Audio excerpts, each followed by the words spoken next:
ವಿಶ್ವದಾದ್ಯಂತ Facebook, Instagram server down ಆಗಿದ್ದು Facebook ಬಳಕೆದಾರರು ಪರದಾಡ್ತಿದ್ದಾರೆ. ಫೇಸ್ಬುಕ್, ಇನ್ಸ್ಟಾಗ್ರಾಮ್, ಥ್ರೆಡ್ಸ್ ಮತ್ತೆ ಮೆಸೆಂಜರ್ನ ಸರ್ವರ್ ಸಮಸ್ಯೆ ಉಂಟಾಗಿದೆ.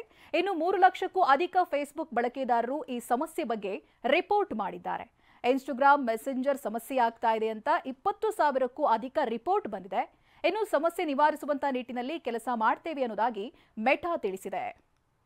ಇಲ್ಲಿ ಫೇಸ್ಬುಕ್ ಜೊತೆಗೆ ಇನ್ಸ್ಟಾಗ್ರಾಮ್ ಸರ್ವರ್ ಡೌನ್ ಆಗಿದೆ. ಫೇಸ್ಬುಕ್ ಬಳಕೆದಾರರು ಪರದಾಡ್ತಾ ಇದ್ದಾರೆ.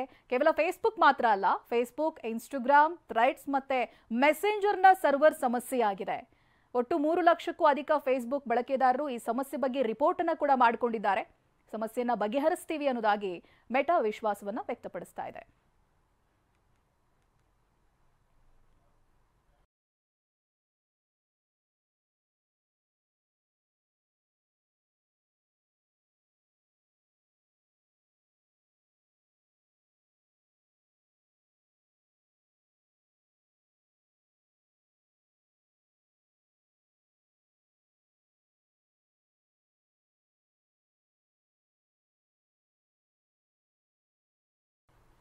ಈಗ ಬೆಂಗಳೂರಿನ ಇತರೆ ಸುದ್ದಿಗಳನ್ನು ಫಟಾಫಟ್ ಅಂತ ನೋಡೋಣ. ಜಸ್ಟ್ 5 ನಲ್ಲಿ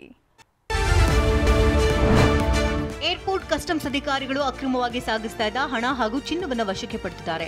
ಕೌಲಾಲಂಪುರದಿಂದ ಬಂದಿದ್ದ ಬ್ಯಾಗ್ನಲ್ಲಿದ್ದಂತ 500 ಮುಖಬೆಲೆಯ 51,95,500 ರೂಪಾಯಿ ಹಣ ಸೀಸ್ ಮಾಡಿದ್ದಾರೆ. ಮತ್ತೊಂದು ಪ್ರಕರಣದಲ್ಲಿ ದುಬೈನಿಂದ ಇಂಡಿಗೋ ವಿಮಾನದಲ್ಲಿ ಬಂದಿದ್ದ 50 ಲಕ್ಷ ಮೌಲ್ಯದ 824 ಗ್ರಾಂ ಚಿನ್ನ ವಶಕ್ಕೆ ಪಡೆದಿದ್ದಾರೆ.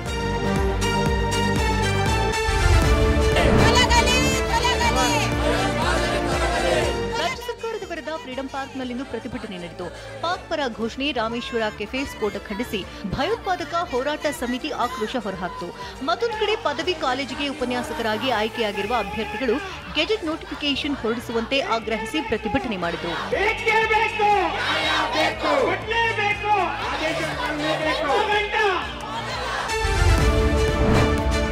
ಶಾಲಾ ಪಠ್ಯಪುಸ್ತಕ ಪರಿಷ್ಕರಣೆಯನ್ನ ಸವಾಲಾಗಿ ಪರಿಗಣಿಸಿದ್ದ ಕಾಂಗ್ರೆಸ್ ಸರ್ಕಾರ ಸದ್ದಿಲ್ಲದೆ ಪಠ್ಯಪುಸ್ತಕ ಪರಿಷ್ಕರಿಸಿದೆ.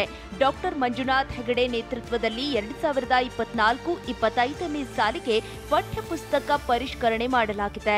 ಕೆಲ ಪಠ್ಯಗಳನ್ನು ಕೈಬಿಟ್ಟು ಹೊಸ ಪಠ್ಯಗಳನ್ನು ಸೇರ್ಪಡೆ ಮಾಡಲಾಗಿದೆ.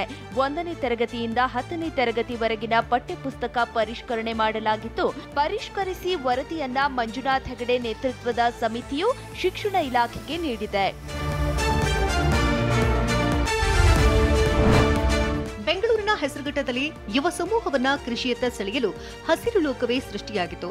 ಸುಸ್ಥಿರ ಅಭಿವೃದ್ಧಿಗಾಗಿ ನವೀನ ಪೀಳಿಗೆಯ ತೋಟಗಾರಿಕೆ ತಂತ್ರಜ್ಞಾನಗಳು ಎಂಬ ಶೀರ್ಷಿಕೆಯಡಿ ಆಯೋಜಿಸಿರುವಂತಹ 3 ದಿನಗಳ ತೋಟಗಾರಿಕಾ ಮೇಳಕ್ಕೆ ಚಾಲನೆ ನೀಡಲಾಯಿತು.